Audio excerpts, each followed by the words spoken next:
मेरे प्रिय विद्यार्थियों नमस्कार। जेसीईआरटी डीजे स्कूल की कक्षा में आपका हार्दिक स्वागत है।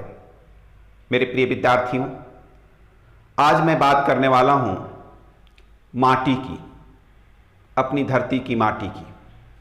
और जब यह पाठ आप पढ़ेंगे तो आपको अच्छा लगेगा, क्योंकि जो भी बातें कही गई है वह हमारे और आपके आसपास के परिवेश से संदर्भित करती हुई बातें हैं और आप भी स्वयं से जोड़ पाएंगे। इस पाठ के लेखक हैं प्रयाग शुक्ल जी और उन्होंने माटी से बने दिया, वस्तुएं, सजात्मक वस्तुएं आदि को चर्चा करते हुए इस पाठ के माध्यम से बताना चाहा है कि माटी के वस्तुएं के स्थान पर बहुत सारी चीज़ें, अलग अलग आकर्षक चीज़ें ने स्थान ले लिया है, लेकिन उसके बावजूद भी उस माटी से बने दिए, माटी से बने सजात्मक वस्तुएं का स्थान कम नहीं हुआ है। आज के वैज्ञानिक युग में भी हम अपनी माटी में रची बसी संस्कृति से लगाव रखते हैं। माटी की आकर्षक कलात्मक सजावटी वस्तुएं और शिल्पकला के अद्भुत नमूने माटी के साथ हमारे गहरे रिश्ते को उजागर करते हैं। पाठ में लेखक यह आशा करता है कि लोक कलाकारों की कला के सौंदर्य की सराहना करने और उन्हें प्रोत्साहन देने और अनेक सांस्कृतिक अवसरों पर माटी के दीप प्रज्वलित करने से भविष्य में भी माटी के साथ हमारे संबंध अक्षुण्ण रहेंगे। और इस पाठ में आप माटी की महत्ता और माटी से बने वस्तुएं, चाहे वह दिया हो, सजात्मक वस्तुएं हों या फिर मूर्ति, प्रतिमा हो, उसकी महत्ता अभी भी हमारे बीच हम सबों के लिए काफ़ी महत्वपूर्ण स्थान रखता है और उसकी खूबी कुछ अलग महसूस होती है। तो चलिए पाठ की शुरुआत करते हैं। माटी के बर्तनों और माटी की मूर्तियों की एक सुदीर्घ परंपरा हमारे देश में रही है। काफ़ी बरसों बरस से माटी के बर्तन और माटी की मूर्तियाँ से हमारा संबंध रहा है। माटी का दिया तो सदियों से बहुतेरे घरों में जलता ही रहा है और आज भी जलता है। आपके आसपास भी घरों में, आपके घर में भी मिट्टी की दिया का प्रयोग करते हैं। आधुनिक जमाने में भी माटी की यह महिमा हमारे देश में कम नहीं हुई। इसे गनीमत ही समझिए।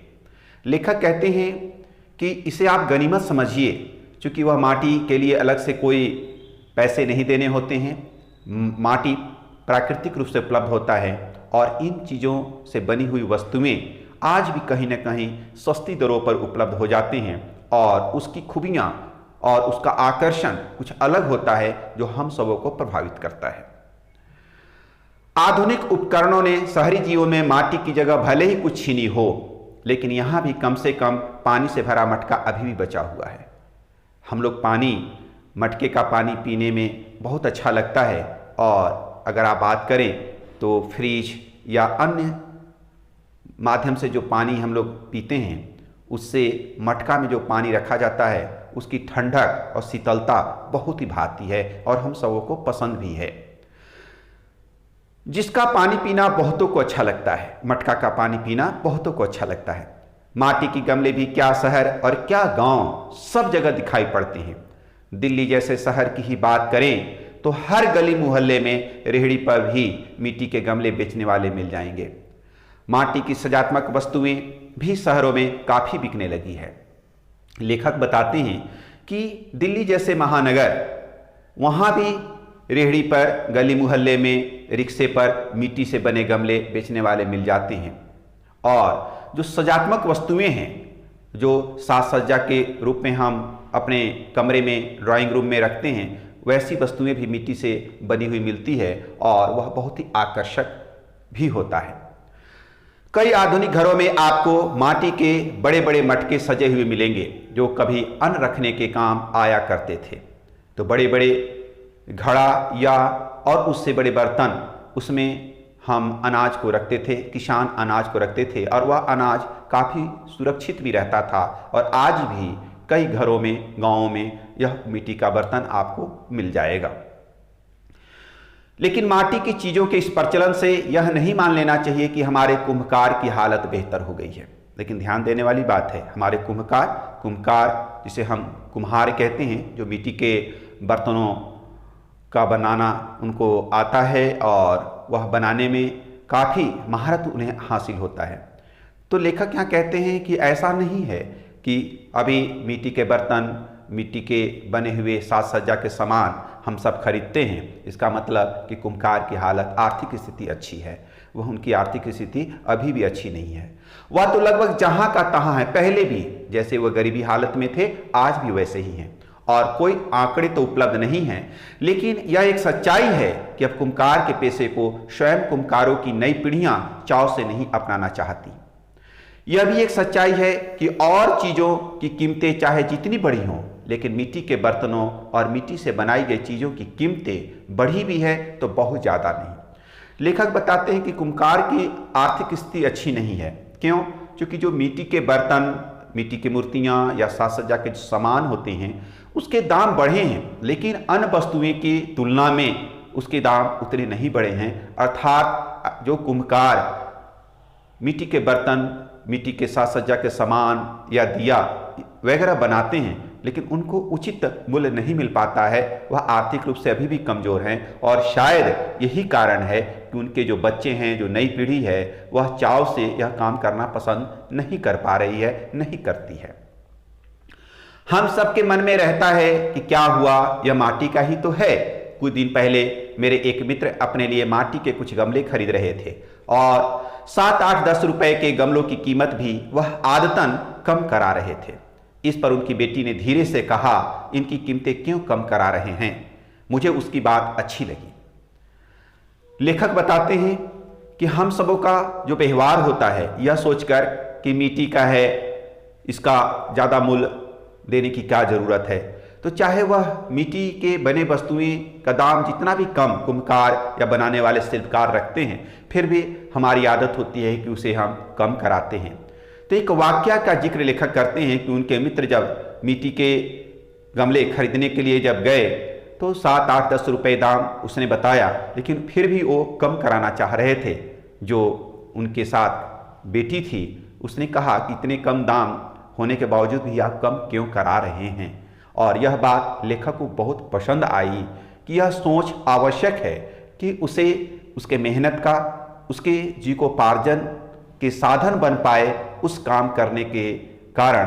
तो ऐसा कम से कम कुम्हार के लिए हमें उनके वस्तुएं के क्या बता रहे हैं कि पृथ्वी अपने कोष को उगल रही है, यानी पृथ्वी लेखक भी कहते हैं कि अंदर हमारे झारखंड प्रदेश के धरा के अंदर जो खनिज संपदा है तो बहुत ज्यादा राशि निकल रहा है, कभी करताला जा रहा है। हमारे देश समाज में घरों में सोना ला रहा है, सचमुच अद्भुत रही है, बहुतायत मात्रा में आप निकाली जाती है और ऐसे भी लोगों अन्य वस्तुओं के तुलना में मिट्टी से बने वस्तुएं, इसलिए लेखक कहते हैं प्रतिमा में सोना ला रहा है या पृथ्वी का दाम ज्यादा नहीं रहता है कर रही है। कहने का भाव है कि कुम्हार बहुत ज्यादा अर्जन करने के भाव से वह काम नहीं करता है और वह चाहता है कि वह हमारी उसकी जो परंपरा है उस तरह से वह अपना शिल्पकारी करते रहे, लेकिन कुछ दाम, कुछ मूल्य इतना तो जो अवश्य आना चाहिए कि उसको जीविकोपार्जन में सुविधा हो और वह आर्थिक स्थिति से कमजोर न हो। और इसी को लेकर लेखक बताते हैं कि हमेशा कुम्हार एक समान भाव से होता है और अपनी वस्तुएं की कीमत ज़्यादा नहीं लगाता है। कबीर ने कहा, उसकी उक्ति, कबीर की उक्ति को यहाँ पर लेखक जिक्र करते हैं कि माटी कहे कुम्हार से, तू क्या रौंदे मोए, एक दिन ऐसा आएगा मैं रौंदूगी तोए। एक्चुअली इस पंक्तियां में यह बात कही गई है, कबीर की उक्ति है कि कुम्हार जो है माटी को रौंद रौंद कर वह अनुकूल बना लेता है, वस्तुएं के निर्माण करने के लिए अपने अनुकूल बना लेता है। और माटी का जो भाव विचार कर कबीर कहते हैं कि वही माटी कहता है कि ये कुम्हार तुम मुझको क्या रौंद रहा है, क्या तुम सान रहा है, एक दिन ऐसा आएगा कि मैं तुमको रौंदूंगी। कहने का भाव यह व्यक्ति का जो जीवन है, जब जीवन समाप्त होता है तो कहीं ना कहीं मिट्टी में मिल जाता है। चाहे मृत शरीर को आग में जलाएं या फिर उसको कब्र में दफनाएं, किसी भी हालत में वह मिट्टी में ही मिल जाता है। और ऐसा भाव, ऐसा मिट्टी का भाव कबीर अपने युक्ति में कहते हैं। लेकिन कहने का भाव है कि कुम्हार मिट्टी से काफ़ी आत्मीयता महसूस करता है और मिट्टी से बने बर्तनों को, मिट्टी से बने सजात्मक सामानों को, प्रतिमा को वह बहुत ज़्यादा दाम में न बेचकर वह सामान्य दाम में बेचता है और अपनी जो संस्कृति है, अपनी परंपरा है, उसका निर्वहन कर रहा होता है। आगे देखिए, लेकिन कुम्हार ने माटी से अपना रिश्ता कभी अहंकार वाला बनाया ही नहीं। तो लेखक यही कहते हैं कि कबीर की उक्ति में ऐसा लगा कि कहीं न कहीं वह मिट्टी के साथ मिट्टी को मिट्टी को कमजोर, कमतर मानकर वह उसको रौंद रहा है, मिट्टी को कमतर मानकर उनको रौंद रहा है। लेकिन सच बात है कि जो कुम्हार है, जो कुम्हकार है, कभी भी अहंकार वाला भाव मिट्टी के साथ नहीं बनाया। उसका रिश्ता तो इसके साथ एक बहुत गहरे लगाव और प्रेम का रहा है। बिना उस प्रेम और लगाव की माटी की मूर्ति संभव ही कहाँ होती, और अगर वह प्रेम और आत्मीय न हो तो उस मिट्टी से सुंदर प्रतिमाएं, सुंदर वस्तुएं बन ही नहीं सकता है। तो कहीं न अहंकार जैसी चीज नहीं दिखती, बल्कि एक आत्मीय लगाव, गहरा लगाव और प्रेम दिखता है। कुम्हकार की माटी ने इस देश में एक से एक चमत्कार प्रस्तुत किए हैं। बंगाल के बिष्णुपुर के टेराकोटा के मंदिर हों या बांकुड़ा के घोड़े या फिर दुर्गा और काली की प्रतिमाएं, बहुत बड़े आकार में भी कुम्हकारों और शिल्पियों ने अद्भुत चीजें माटी से बनाई है।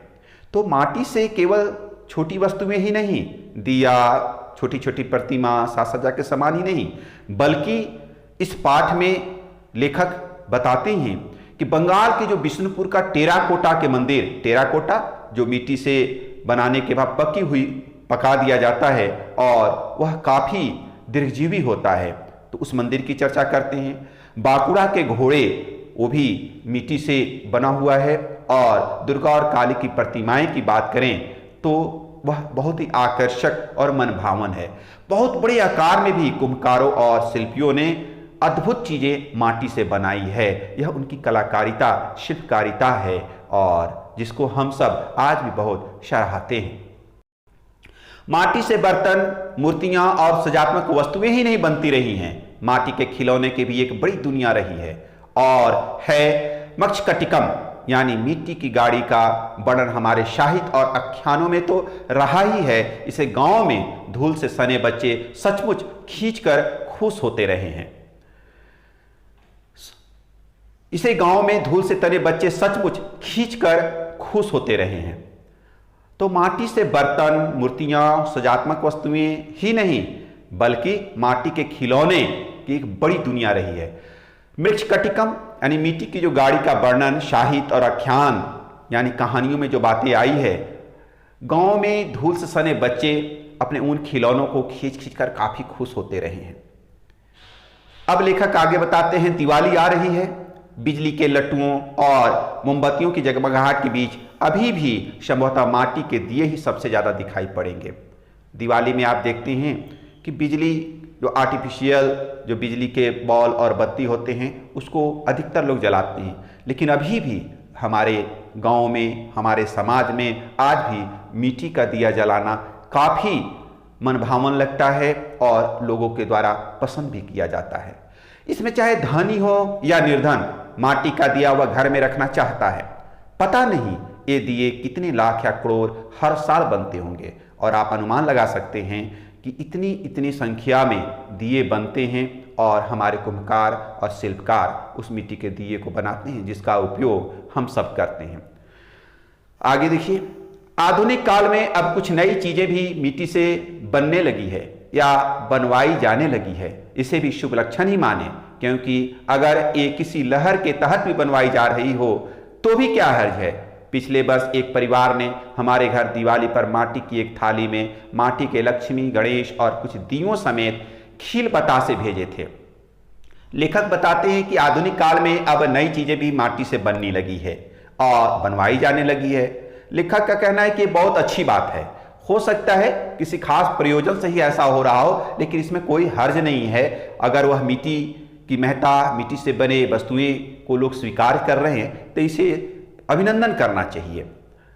लेखक अपनी बात बताते हैं कि उनके एक मित्र ने दिवाली के अवसर पर माटी की एक थाली में माटी के लक्ष्मी गणेश और कुछ दिया समेत खील बतासे, खील चावल धान का एक प्रकार होता है, चावल से बने प्रसाद के रूप में प्रयोग किया जाता है, तो खील बतासे भेजे थे। माटी की यह थाली, उस पर लक्ष्मी गणेश और कुछ दिए अपने आप में एक कलाकृति की तरह लग रहे थे। लेखक को बहुत पसंद आया। यह हमारे पास अभी भी सुरक्षित है। ऐसी ही और भी कितनी ही चीजें पर्व त्योहारों और दिवाली पर बनने लगी है। तो लेखक संतुष्टि व्यक्त करते हैं कि इस तरह का व्यवहार और क्रियाकलाप हो रहा है, तो यह हमारे कुम्भकार के लिए, हमारी माटी के लिए और हमारी संस्कृति के लिए बहुत ही अच्छा है और इसका हम सबों को स्वागत करना चाहिए और मिट्टी से बनी चीज़ों को अधिक से अधिक उपयोग में भी लाना चाहिए। आगे देखिए, इस बीच दूर दराज के आदिवासी और ग्रामीण इलाकों में उन कलाकारों की खोज खबर भी काफ़ी ली गई है जो माटी के अप्रतिम काम करते रहे हैं। तो अब सरकारी स्तर पर भी, सामाजिक रूप से भी जो दूर दराज आदिवासी ग्रामीण इलाकों में जो वैसे कलाकार जो मिट्टी से शिल्पकारिता करते हैं, उन लोगों की खोज खबर ली जा रही है और माटी से जो बने अप्रतिम, काफ़ी बेजोड़, काफ़ी सुघड़, अच्छा जो काम करते हैं, उनको हम सबों के द्वारा प्रशंसा और उनको हम सब रेखांकित कर रहे हैं। इनके बनाए अद्भुत चित्रों, भित्ति चित्रों और मूर्ति शिल्पों की एक बहुत बड़ी दुनिया सामने आई है। यह दुनिया अपने रंग रूप में ही नहीं बड़ी है, उस अद्भुत सौंदर्य बोध में भी बड़ी है जिसे हमारे लोकमानस ने सदियों से अर्जित किया है। माटी की मूर्तियां बनाने वाले हमारे कई कलाकार भारत महोत्सव में विदेश भी हो आए हैं और अपनी कला से उन्होंने विदेशी दर्शकों को भी चमत्कृत किया है। पर यह तो संजोग मात्र था, वे अपनी कला का सृजन किसी प्रलोभन से नहीं करते रहे हैं। पुनः लेखक दोहराते हैं कि हमारे यहाँ जो कलाकारिता है, जो माटी से जो शिल्पकारिता है, इसकी महत्ता सिर्फ अपने देश में ही नहीं, विदेश स्तर पर जो महोत्सव आयोजन हुआ विदेश, वहाँ से भी हमारे कलाकार और शिल्पकार वहाँ से आए हैं। लेकिन इसका यह अर्थ नहीं कि किसी प्रलोभन से हमारे कुम्भकार या शिल्पकार वहाँ गए थे। वह कोई संजोग है कि ऐसा वह अपने सृजन दिखाने को एक उन्हें मौका मिला और इन चीज़ों का प्रदर्शन लोगों को चमत्कृत किया, बहुत लोगों को भाया।